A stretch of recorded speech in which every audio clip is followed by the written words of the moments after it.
అదేవిధంగా అసోసియేషన్ అధ్యక్ష కార్యదర్శులు కె మురళీధరరావు గారికి, అదేవిధంగా వెంకటరావు గారికి, ఆఫీస్ బ్యారర్స్కి, అదేవిధంగా అసోసియేషన్ సభ్యులందరికీ కూడా నా హృదయపూర్వక నమస్కారాలు తెలియజేస్తున్నాను.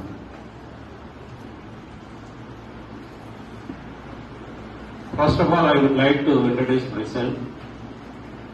My name is Sheikh Sari. I worked as a computer lecturer in CR College for 5 years. Then I run a computer institution also. I trained thousands of students. Most of the students are working in different software companies, and some of them are working in government and private sectors. From 2 years, I am practicing acupuncture as a acupuncture therapist in Vijayawada.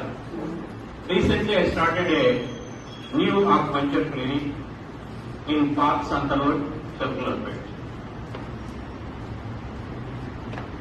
Today, our program is awareness on acupuncture. What is acupuncture?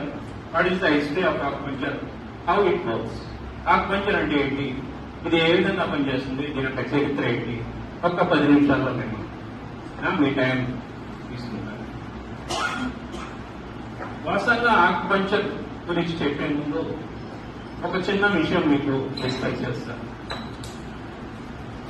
మన 2020 అనగానే అందరికీ గుర్తొచ్చేది corona మహమ్మారి.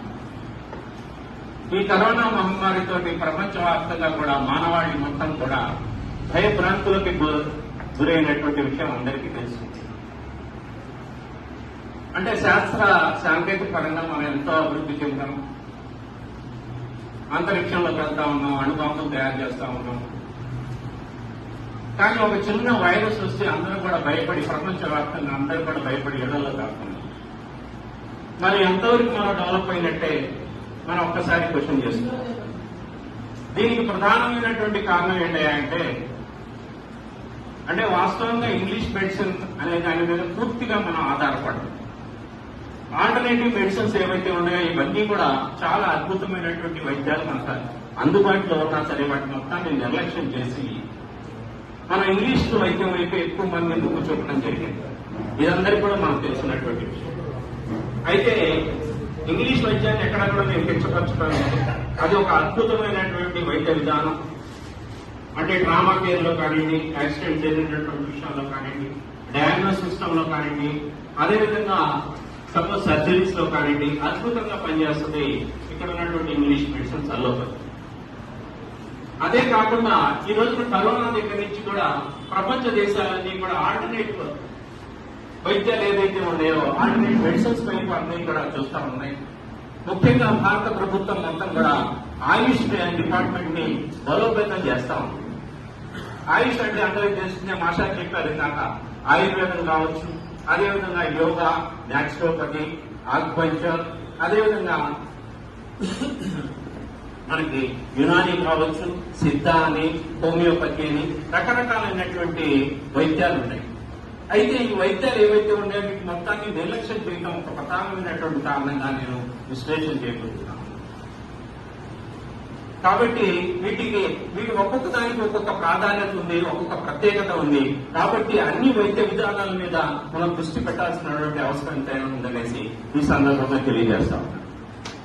అయితే మనకున్నటువంటి ఈరోజు topic what is acupuncture. Acupuncture అంటే ఏంటి? ఆక్యుపంక్చర్ అంటే మనకు మానవ శరీరం ఏదైతే ఉంటుందో మానవ శరీరంలో ఉన్నటువంటి అవయవాలు ఏవైతే పనిచేస్తా ఉన్నాయో, అంటే మానవుడు బ్రతికి ఉన్నాడు అంటే, జీవం ఉంది అంటే, సో దీనిలో ఉన్నటువంటి ఒక ఎనర్జీ అనేది, అంటే ఒక కీ అనేటువంటిది ప్రవహిస్తూ ఉంటుంది. ఆక్యుపంక్చర్ థియరీ ఏం చెప్తుంది అంటే మనిషి అంటే మానవ శరీరంలో ఒక శక్తి అనేటువంటిది ప్రవహిస్తూ ఉంటుంది. దాన్ని మనం జనరల్ గా ప్రాణం అంటాము, జీవం అంటాము, లేకపోతే సోల్ అని చెప్తా ఉంటాం. అదేవిధంగా అంటే మనిషి జీవించలేకపోతే ఈ శక్తి అనేది ఉండదు. అయితే ఈ శక్తి ప్రవహించేటువంటి రకరకాలైనటువంటి మార్గాలు ఉంటాయి. సో దీన్ని మెరిడియన్స్ అంటాం, ఆక్యుపంక్చర్ మెరిడియన్స్ అంటాం. 12 అవయవాలు ముఖ్యమైనటువంటి అవయవాలు ఉంటాయి. ఈ 12 ముఖ్యమైనటువంటి అవయవాలు కూడా 12 మార్గాలు ఉంటాయి. ఈ మార్గాల్ని మన శక్తి మార్గాలు అంటాం. ఇవే కాకుండా 2 ముఖ్యమైనటువంటి మార్గాలు ఉంటాయి, డెత్ అండ్ డ్యూ అంటాం. ఈ డెత్ అండ్ డ్యూ అనేటువంటి ఈ 12 మార్గాలను కలుపుతా ఉండేటువంటి శక్తి మార్గాలు అనేటువంటి ఉంటాయి. అయితే ప్రతి మార్గంలో కూడా కొన్ని బిందువులు అనేటువంటి ఉంటాయి, పాయింట్స్ అంటాము. అక్కడ ఉన్నటువంటి ఎనర్జీ పాయింట్స్ ఉంటాయి. ఆ ఎనర్జీ పాయింట్స్ ని స్టిమ్యులేట్ చేయటం, ప్రేరణ చేసేటటువంటి విధానాన్ని మనం ఆక్యుపంక్చర్ అంటాం. అయితే ఈ ఆక్యుపంక్చర్ లో కూడా 2 రకాలు ఉంటాయి, ఆక్యుపంక్చర్ అని ఆక్యుప్రెషర్ అని. చాలా మంది వినే ఉంటారు. ఆక్యుప్రెషర్ అంటే ఒత్తిడిని కలుగజేయడాన్ని ఆక్యుప్రెషర్ అంటారు. అదేవిధంగా ఆక్యుపంక్చర్ అంటే ఇన్సర్టింగ్ థిన్ నీడిల్స్ అనే స్పెసిఫిక్ పాయింట్స్ అంటాం. అంటే అక్కడ ఉన్నటువంటి ఏదైనా ఒక పర్టికులర్ నిర్దిష్టమైనటువంటి పాయింట్ లో మనం నీడింగ్ చేసేటటువంటి విధానాన్ని ఆక్యుపంక్చర్ అంటాం. అయితే ఇది చాలా అద్భుతంగా పనిచేస్తుంది, ఇది సహజ సిద్ధంగా పనిచేస్తా ఉంటుంది ఆక్యుపంక్చర్ అనేటువంటి విధానం. కాబట్టి మీరందరూ కూడా ఆక్యుపంక్చర్ వైపు రావాలని నేను కోరుకుంటా ఉన్నాను. అదేవిధంగా ఆక్యుపంక్చర్ లో 12 అవయవాలు ఉంటాయి. ముఖ్యంగా 12 అవయవాలు అంటే లంగ్, లార్జ్ ఇంటెస్టైన్ అని, హార్ట్ అండ్ స్మాల్ ఇంటెస్టైన్ అని, అదేవిధంగా పెరికార్డియం అండ్ ట్రిపుల్ వార్మర్ అని,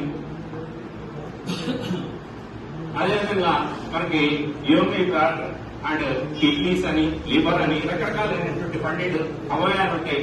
ఆ అవయవాలకు సంబంధించినటువంటి మార్గాలు ఏవైతే ఉంటే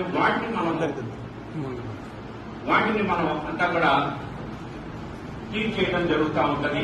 ఇవన్నీ కూడా దీనిలో ఉన్నటువంటి ఒక అద్భుతమైనటువంటి విషయం ఏంటంటే, మిగతా ఉన్నటువంటి వైద్యానికి దీనికి ఉన్నటువంటి ముఖ్యమైనటువంటి డిఫరెన్స్ ఏంటయ్యా అంటే, మనం అక్కడ ఉన్నటువంటి సపోజ్ లివర్ ప్రాబ్లం వస్తే లివర్ మాత్రమే మెడిసిన్ చేస్తూ ఉంటారు.